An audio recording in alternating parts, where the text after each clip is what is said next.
Hey guys, I'm going to talk to you a little bit today about situational leadership.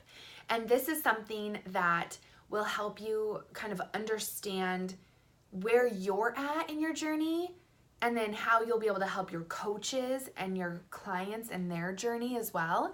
And it's something that I learned from another coach and it made so much sense to me. So I wanted to kind of spell it out for you. You'll see an image in this group with the charts so that you can get that visual with it as well. But it's called Situational Leadership. You can look it up. And what's cool about the start of your journey is that you're going to be in phase D1.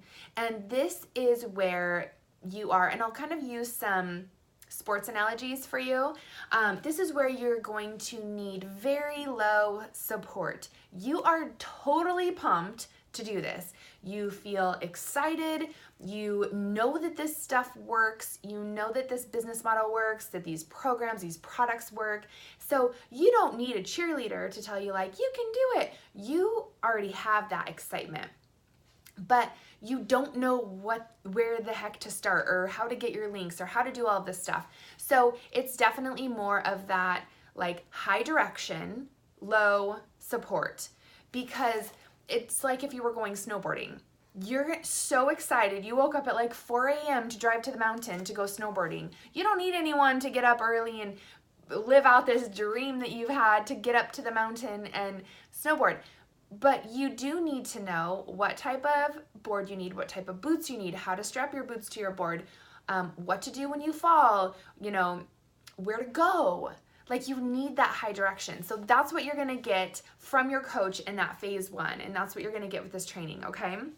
So that's where you're gonna get your checklist. That's where you're gonna get all that stuff. So phase 2 is phase D2 is where basically you're probably gonna come to your coach and be like, I think I'm in D2 because I need high direction still because I'm still getting this down, but I also need high support because now I'm starting to feel like crap.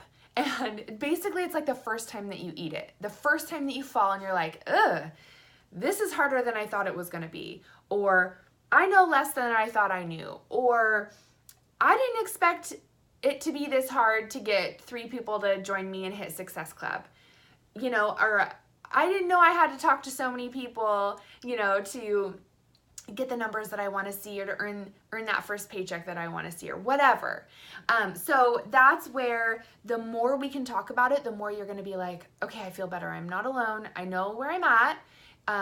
When you speak it, it takes the power away from it. So let me just keep doing what I know to do, which is the vital behaviors, talking to 3 people a day, connecting with people, adding to my network, staying connected to the team calls and to my upline coach, all of those things. Okay.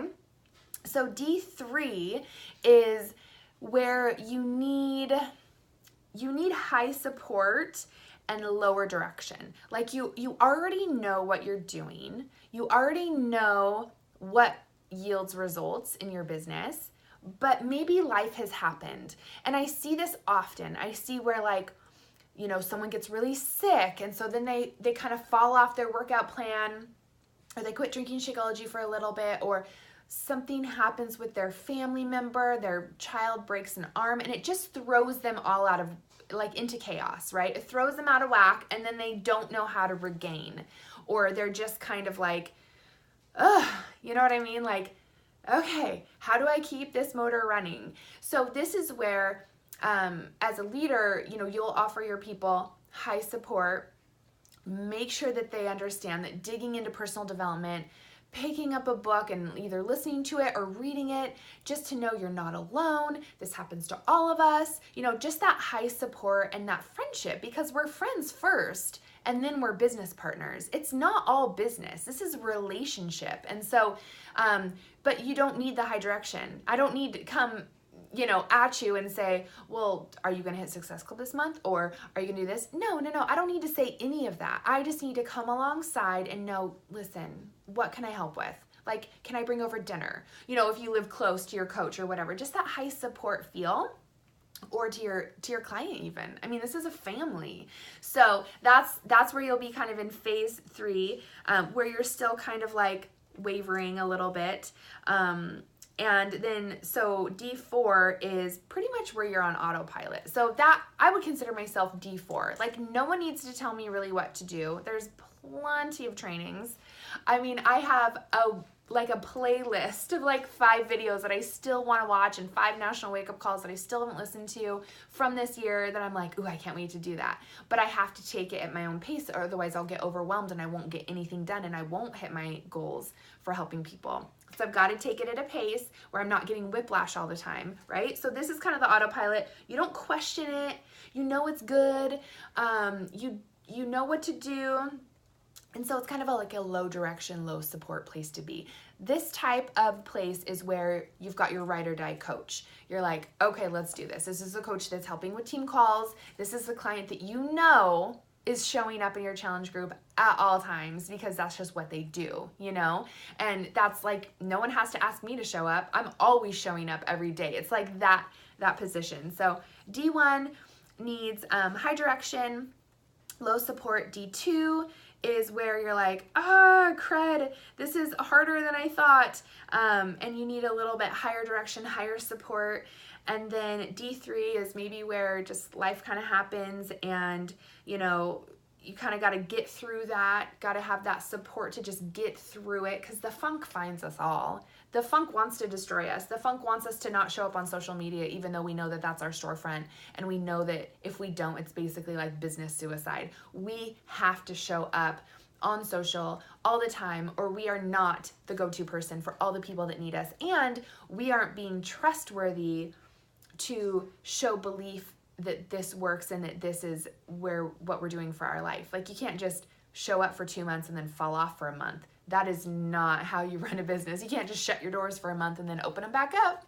You know what I mean? Like, it would totally destroy the momentum that you've built. So that's where it's just that high support, low direction, and then D4 is that ride or die coach. So I hope this helps you kind of understand when you know what phase you're in, you're kind of like, okay, I can get through this. Like, I know that there's hope on the other side. I know that I'm going to have autopilot. I know that doing my stories every day and showing my Energize and showing my Shakeology and showing a couple moves from my workout, like, that's going to be second nature. It won't feel so hard like it does sometimes in that D2 phase where you're like, everything feels hard, like you're walking through quicksand or something. So just know that it's all normal, it's all relative, and we are here to be a team and support one another. So thanks a lot. Peace out.